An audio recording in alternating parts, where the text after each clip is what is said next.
রাজধানীর উচ্চশিক্ষায় আসছে এক বড় পরিবর্তন। সরকারি 7 কলেজ নিয়ে ধাপে ধাপে গড়ে তোলা হচ্ছে ঢাকা কেন্দ্রীয় বিশ্ববিদ্যালয়। আজ সচিবালয়ে আয়োজিত সংবাদ সম্মেলনে শিক্ষা মন্ত্রণালয় এবং সংশ্লিষ্ট কর্মকর্তারা জানান, নতুন এই বিশ্ববিদ্যালয় হবে রাজধানীর শিক্ষার্থীদের জন্য এক আধুনিক ও যুগোপযোগী শিক্ষা কাঠামো। পরিকল্পনা অনুযায়ী 4 ধাপে বাস্তবায়িত হবে ঢাকা কেন্দ্রীয় বিশ্ববিদ্যালয়। প্রথমে খসড়া আইন অনুমোদন এবং অধ্যাদেশ জারি করা হবে। এরপর শিক্ষা মন্ত্রণালয়, বিশ্ববিদ্যালয় মঞ্জুরি কমিশন এবং প্রস্তাবিত বিশ্ববিদ্যালয়ের মধ্যে ত্রিপাক্ষিক চুক্তি স্বাক্ষর হবে। পরবর্তী ধাপে নিয়োগ দেওয়া হবে উপাচার্য ও প্রশাসনিক কর্মকর্তাদের। সেই সাথে শুরু হবে পূর্ণাঙ্গ কার্যক্রম।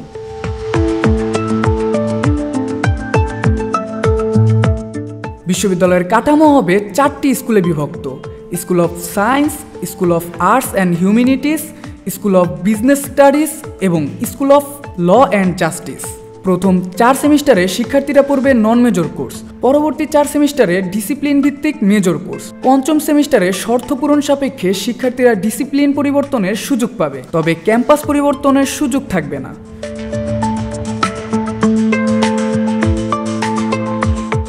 শিক্ষা ব্যবস্থা হবে হাইব্রিড পদ্ধতির, যেখানে 40% ক্লাস অনলাইনে এবং 60% ক্লাস সরাসরি অনুষ্ঠিত হবে। সব পরীক্ষা হবে সশরীরে। প্রতিটি শিক্ষার্থী প্রথম বর্ষেই পাবে ল্যাপটপ ও স্বল্প মূল্যে ইন্টারনেট সুবিধা।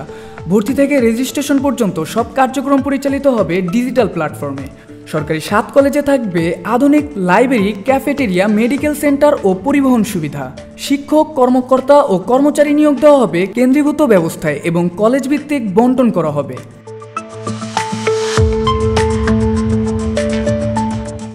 ঢাকা কলেজ, ইডেন মহিলা কলেজ, বদরুন্নেসা মহিলা কলেজ, সরকারি তিতুমির কলেজ, শহীদ সোহরাওয়ার্দী কলেজ, কবি নজরুল কলেজ এবং সরকারি বাংলা কলেজ, এই 7 কলেজের নতুন পরিচয় হতে যাচ্ছে ঢাকা কেন্দ্রীয় বিশ্ববিদ্যালয়। বর্তমান শিক্ষার্থীরা বিদ্যমান কাঠামো অনুযায়ী পড়াশোনা শেষ করবে। ভবিষ্যতে তাদের অন্তর্ভুক্তির বিষয়ে আইনগত আলোচনার শেষে সিদ্ধান্ত নেওয়া হবে বলে জানিয়েছেন ইউজিসির সদস্য অধ্যাপক মোহাম্মদ তানজিম উদ্দিন খান।